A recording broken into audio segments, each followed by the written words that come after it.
baseball and my craft as an excuse to not get more involved in voting.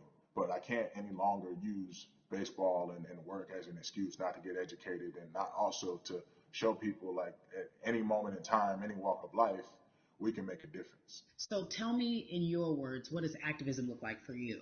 In my words, it looks like LeBron James, the biggest athlete right now on the planet, speaking up and breaking the ice for everyone. But I think for the first time, people see and hear from us. So now we have white teammates, we have other people speaking up and realizing, okay, like this is how we go about doing this. And to me, right now, social media, athletes speaking up, entertainers speaking up, like we're trying to do with more than a vote. You said something I thought was so key because covering sports for so long, I know that it's tough for black players specifically in Major League Baseball to talk about how they feel. Adam Jones did it in a very eloquent way early on, but there are very few that are vocal. You said you all were afraid. Why use that word and why were you afraid? We was afraid because in 2019 there were 68 of us total, and there are 38 teams. There's 25-man roster on each team. There's a 40-man roster, which is on each team as well. And there aren't many of us. So we're outnumbered in that sense, but not always in a negative way when it comes to our teammates and our clubhouses. But to get to this point, you have to move a certain way. You got to be careful what you say. You can't ruffle feathers. You can't come off in any way. Much like other black entertainers, much like yourself. Probably having to live through life every day. But to get to the highest level, you got to button up. You got to be seen and not heard. So baseball is, like I said, it was time for us to try and speak up and make a difference and show it's okay to do so because we can't be quiet any longer. That is a button up, be quiet, be seen but not heard. That is a an expression that a lot of black folks can relate to in whatever aspect of professionalism that they experience, especially if they don't work for themselves. They just feel that. That is also a socialization that we have as black folks, well, especially like you said, if you want to get to the higher level. And for so long, I felt it bubbling right underneath the surface that so many of us who were in whatever positions we were, who had platforms, were tired of pretending and looking the other way and spending so much time making others comfortable while we were uncomfortable.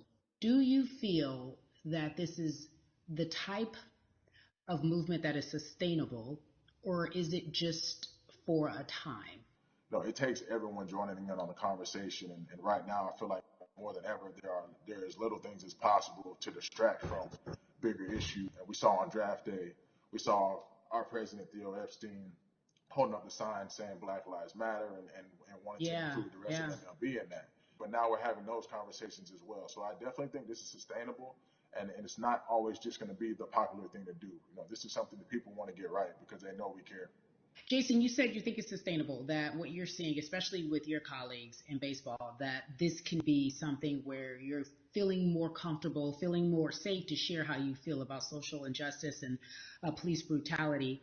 What are you doing right now in this moment with your platform to help change how we look at voting and how to educate the culture and the community about voting?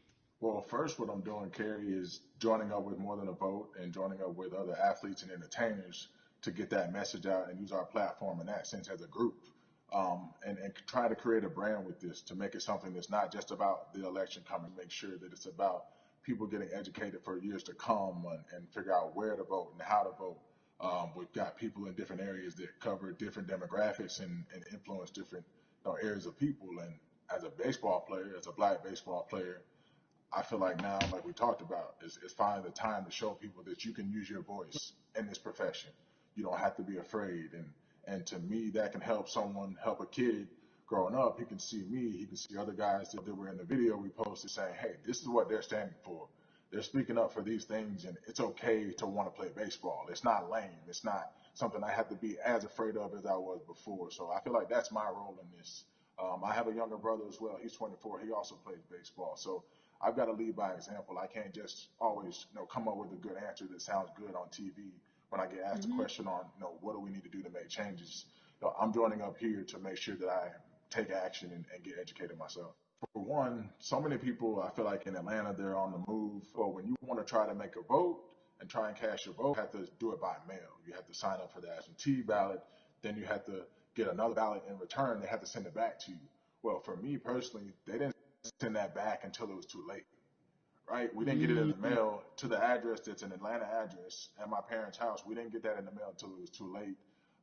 And then from other friends and family that are still in Georgia right now, I just hear about them being held in lines too long and trying to get off work. And we know how it is for any family, but let alone a black family in the city or in the Yeah. suburbs trying to take care of their family and trying to provide for them. You try to get off work, and then you're like, wait a minute. You start looking at the clock. It's like, oh, this is not going to happen today, right? And so I saw, Mayor Keisha Bottoms, reach out via social media to people and say, hey, I'm going to address these issues right now. I need y'all to stay in line to cast your votes. Keep hanging in there. So to me in Georgia, that's what that looks like. Well, it's interesting that you even bring that up because there have been all these images specifically from Georgia, because that's such a battleground, where you see people, especially when it came to the primaries, doing whatever it takes. And this is real life voter suppression that you're talking about. It's been happening for decades. It's not fake. What you're saying, these examples of sending you your ballot too late after the fact or shutting down the polls at 6 o'clock while people still are in line, that's a real life issue. There needs to be some type of change. And I think that what we're doing right now is fair. But the idea of voter suppression, do you think that that is well known, especially with folks, within the generation, your generation? I think it's known in our communities, right? I don't think it's spoke on enough. I don't think there's been enough light drawn to it. Bring it to light. Let people hear about it. Let people learn about what that looks like, and get more people to say, okay, look, like this is going to happen. We have to expect this, and we can no longer make the excuse. We can't say they didn't warn us. Jason, everybody knows, or it feels as if everyone knows, that the time is now. America's paying attention to us. We have their eyes, we have their ears. If you look toward the future, what are you most excited about in terms of seeing a change? I'm excited about how fast the word is traveling. The word is being spread right now. The biggest athletes, the biggest icons, biggest entertainers are doing their part. But I'm also seeing people out there on the streets doing their part. When so many things got lost, could have very easily got in the commotion when it came to protests, and you saw rioting, you saw looting. People still stood their ground, and people still went out there and said, look, we're doing this for the right reasons. We're going to come together. We're going to use drones. We're going to use social medias. I feel like this is a new wave of getting things done the right way and just spreading the message. You're right about that. And you're right. People are spreading the word unapologetically. We out here. We doubling down. Thank you so much. I appreciate you. Right.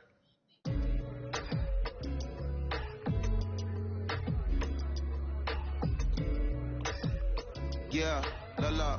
Hey, everybody. I am so excited to welcome a friend, a brother, family member, if you will, former colleague, NBA great, sports analyst, philanthropist. He does it all. And he's here to give us his time and his platform to talk about something that is so important, that is voting. Everybody, welcome Jalen Rose to We the People. Talk to me about how important it is for the people who know you and love you and look up to you. Why is it so important that you use your platform to talk about voting? Initially, we have to get past the stigma of the mental systemic racism that comes with the presidential race, governors, mayors, senators, judges. We've been conditioned to believe that our vote does not matter. So usually when we looked up at all of those races and people that were running, not only did they not look like us, we didn't believe they were there to represent our best interests. So therefore, as a collective, we didn't mobilize until Barack Obama, and we felt a sense of hope that finally our country is going to do something that we felt would never happen in our lifetime. And I remember being at the inauguration in 2008. I made sure I was there. And we voted. In 2016, we didn't vote, Carrie. We didn't vote. And so many people try to make this political. This is not political. Me telling somebody to vote is like telling somebody to pay taxes. So that's one, getting over the stigma of nobody is going to represent our best interest. And then number two, the reality is that the person that gets the most votes doesn't necessarily win the presidency. That's uncomfortable right there, because that's actually what took place in 2016. The Electoral College chose the president. And if you put all of their pictures up, I'm pretty sure they look a lot more like each other than they look like you and I. How about that? Mm-hmm. And then the third thing, especially in urban environments, oh man, they create barriers for us, Kerry. It's like you got to jump over the fence, you got to run past the dog, you got to jump on the hood of the car. The lines is 5 hours long. You get up to the pole and they don't work. Elderly people working in the city, while they got the young people who understand technology working in the suburbs. Like these are all systematic things that try to discourage us from voting. And then finally, we don't have a day off to vote. We need to work. So we don't get a day off. It's going to be a full Mm-hmm. day, and I got to work to pay my bills. So you know what I'm going to do? I'm going to mail in vote. And you know what you want people to realize? That counts too. So your vote will be counted if you're able to mail it in. So those are a few things that I hope that we can do and mobilize. And shout to LeBron and his team. Shout to you and everybody involved. We will make a difference. Well, let's talk about more than a vote. There is a black collective of athletes, of artists coming together and saying voter suppression is a real deal, especially in the black community. When you just talked about, I got to work, so I can't go vote. And then when we do get in the booth, just in case we don't have to work, do we know who we're voting for? Not only do we have to vote, we got to be educated. And it's not always even about the man who's in office or the woman who's in office for president. It's about your local elections. It's about the people who are your DAs, your state DAs, like the people who actually make change in your community, who will change police brutality, who will make sure that your community is taken care of, who will defund police and hope that they can help you in stopping police brutality. So talk to me about why you decided to be a part of More Than a Vote and what it actually means. Well, it means a lot to be involved with such an impressive collective as you mentioned. And I've said this multiple times, and I know it can be uncomfortable when I say it, but a lot of times we have to get to the root of the issue before we find a solution. And the quote was, I wish America loved black people as much as it loves black Mm-hmm. culture.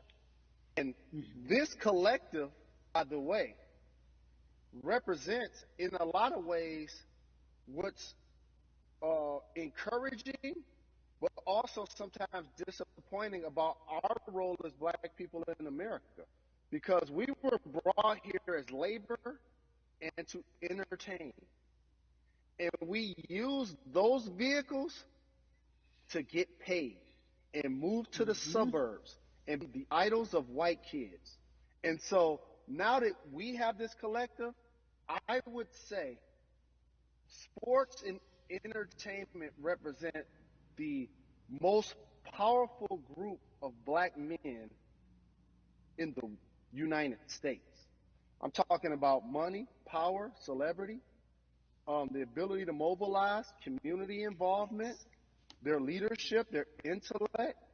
And so to have all of us pull it in the same direction at the same time for anything that we're passionate about is going to be a difference maker, but it's definitely going to be a difference maker in the 2020 vote because we're going to make sure we inform everybody that they can let their voice be heard, and failure is not an option. Jalen, what does voter suppression look like to you? A perfect example took place recently, Kerry, in Kentucky. It was 6 p.m. at night, and so many people were standing in line enthusiastic to vote. And you know what they did? Locked the doors. And you know what the people did? They continued to bang on the doors, continued to bang on the windows. They continued to let it be known they were not going to leave the premises until they got a chance to vote. And you know what ended up happening? They opened those doors and allowed those people to vote. So do not be discouraged. These barriers show you that it matters. And we're here to help you break through them. The same thing with our platforms and voices, Kerry, because you know what's going to happen. At some point, Breonna Taylor is not going to be trending anymore. People are not going to be protesting anymore. But it's still up to us to keep making sure that our voices get heard, and this is one way to do so. Right, and that is a form of being activated, being an activist. It doesn't have to be protesting. It doesn't have to look like what you think traditionally activism looks like. It's voting. It's that simple. We now have to understand, like, this is a critical mass moment for this movement to continue to hold up as much steam for as long as possible. And Hmm. that's what this collection is going to hopefully allow for that situation to happen. Jalen, in today's age of technology, it should be easier to vote. No doubt. It's like we call these devices smartphones, but yet I can't vote from it. All of the things that we do in our lives are in our phone. All of these barriers are things that people will need to overcome in order to create a level of enthusiasm to vote. And again, this is not political. It's your right to do so. And there's so many times where you feel like somebody may have gotten done unjustly in your community. Pay attention to who the judges are, who's running for Senate, mayor, governor. Pay attention who's running for president. And let's make sure in 2020 we make a difference. Why is more than a vote so important and invaluable in our community right now? Well, because right now, I think we have an opportunity to let our voices be heard louder than ever. Anytime you see the mobilization of white kids holding Black Lives Matter signs, that means there's a breakthrough.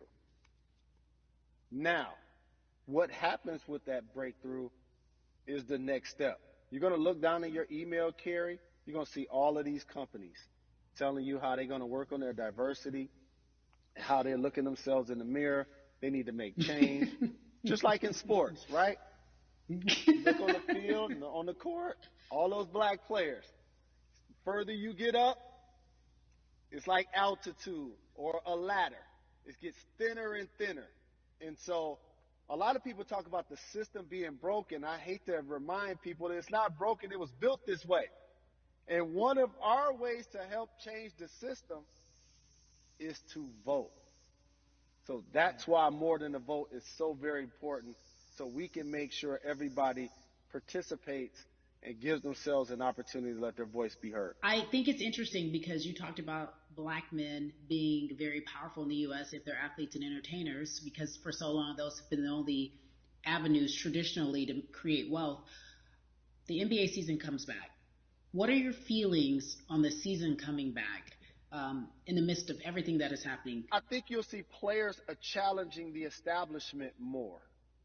You're going to see them saying, okay, if you have all of these marketing and promotional deals, how many of them are with minorities?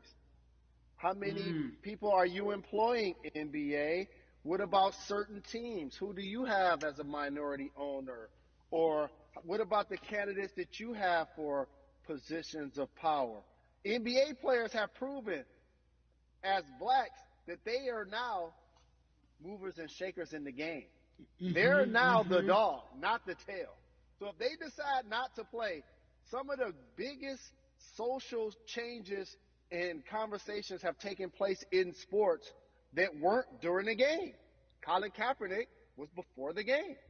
The Ali Summit was a press conference. So they could mobilize if they chose to. But when and if you do play, challenge the league. Black Lives Matter on the jerseys. Continue to make sure that every time people are watching the game, they're also seeing the movement happen. Jalen, I appreciate you because you are always entertaining and informative at once. I really, truly am looking forward to the NBA season. Thank you for working with More Than a Vote because your voice, your platform, all of it is needed, my friend. Be safe, okay? Yes, ma'am. I love and appreciate you. One call away always. Thank you. Love you, brother. Love you too. Every conversation that we had today, I hope was helpful for you. I am so grateful to everyone who came on with me to talk about what's going on in our culture and how we need to change. Huge shout out to Jalen Rose, Bun B, Jason Hayward, Yvonne Orgy, and Russ. Their words were inspiring, but also important and invaluable. I hope your phone is full with all the information that we've been able to place in front of you. Again, you need to check out these resources because they are so important because we want you to vote. That is your voice. It is important. We, the people, want you to vote. So go to morethanavote.org, fairfight.com, and whenweallvote.org. Again, thank you so much for joining us and paying attention, because this message, again, is invaluable. I'm Carrie Champion for We the People.